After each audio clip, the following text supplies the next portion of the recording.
So on the lookout now for our last quarterfinalists, and it's going to be a big fight between Michel Bourez and Julian Wilson.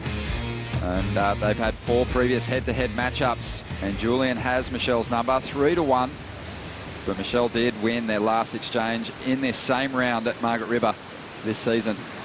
You know, final and semi-final last 2 seasons, so you know, just to be able to match that would be smart.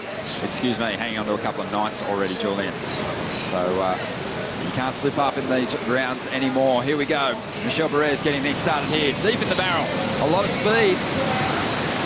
Plenty of travel time, but no exit. Well, Julian can win this opening exchange now. Drives off the bottom. Little setup carve. Wants to stick close to this bowl. There's a nice little hook. Again, slicing out on the open face. Wants to mix things up now with a bit more of a vertical approach. No, he's going to go to the rail again. It's a deep carve. And there is that release in that tail. As Julian goes looking now for a finish on the inside. This wave, it's going to be difficult. Bit of foam on the face. He opts to kick out. A lot of work done on that outside section.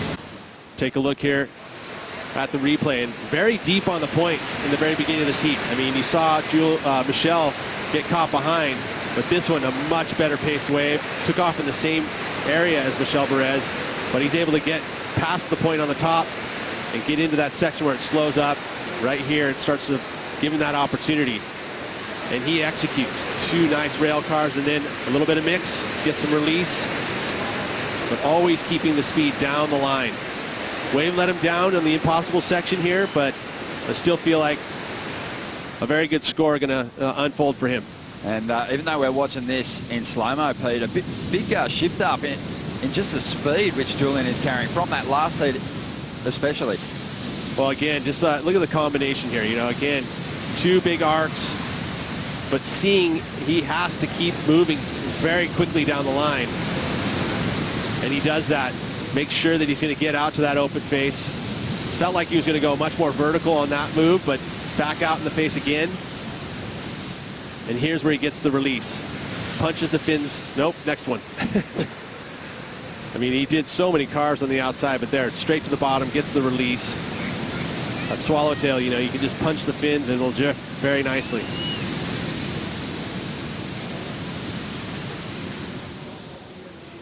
So it's a solid start for Wilson, an 8.17 without the big exclamation point at the end on the inside. The wave didn't really serve up a finishing move. And you're right, there hasn't been a ton of heats where someone has been able to claw back into it. The wind has laid down just a little bit. That's going to allow these 2 surfers to really load up on these rails as Michel gets started. Into the pocket. A lot of body torque through those wraps from Bourez. He tries to throw his board vertical. He goes down again. Bombing set still out there. I mean, we've got another pulse going to start showing up in the next day, 24 hours, and you just wonder when it's going to show. And here we go, Julian Wilson up once again on a good sized wave. Clean start to this ride. The major turns are going to start coming now as he digs in. Drives his board right back into the bowl. A full direction change. But still has a lot of wall to work with down the line here. Huge float. He plugs it.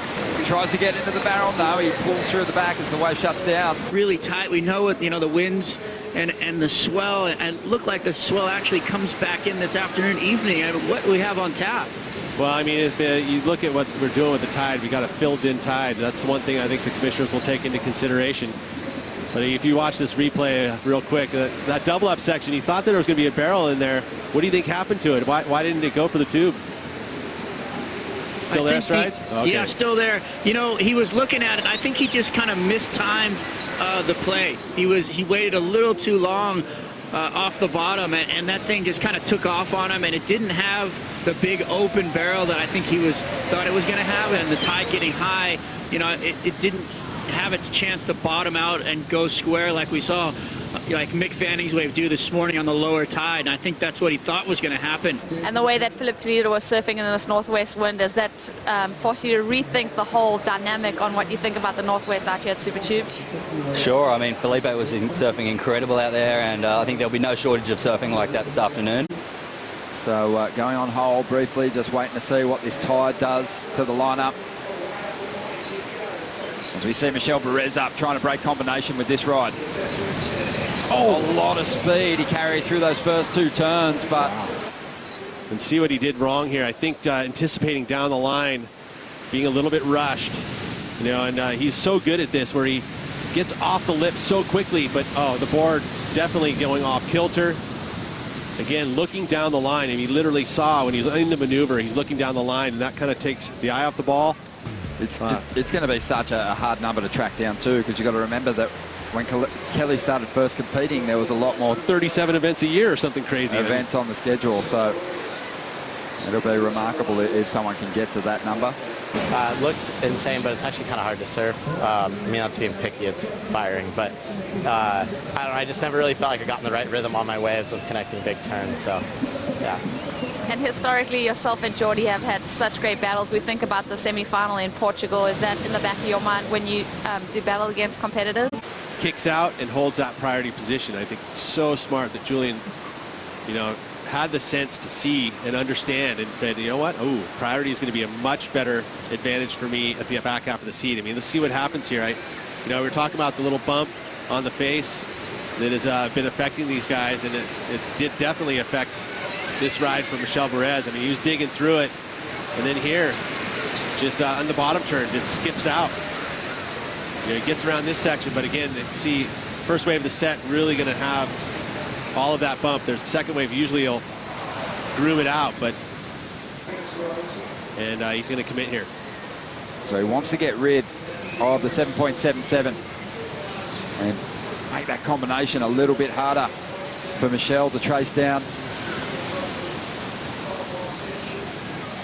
In cruise mode at the moment, allowing this wave to work itself out through the inside. He's going to pull up under the lip. A nice barrel, and he gets the exit.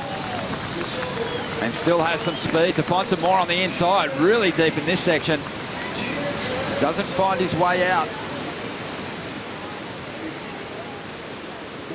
Making this wave very fast. And, you know, generally at high tide, you're going to see it be able to have that potential to stay open, but this one shuts down pretty quickly.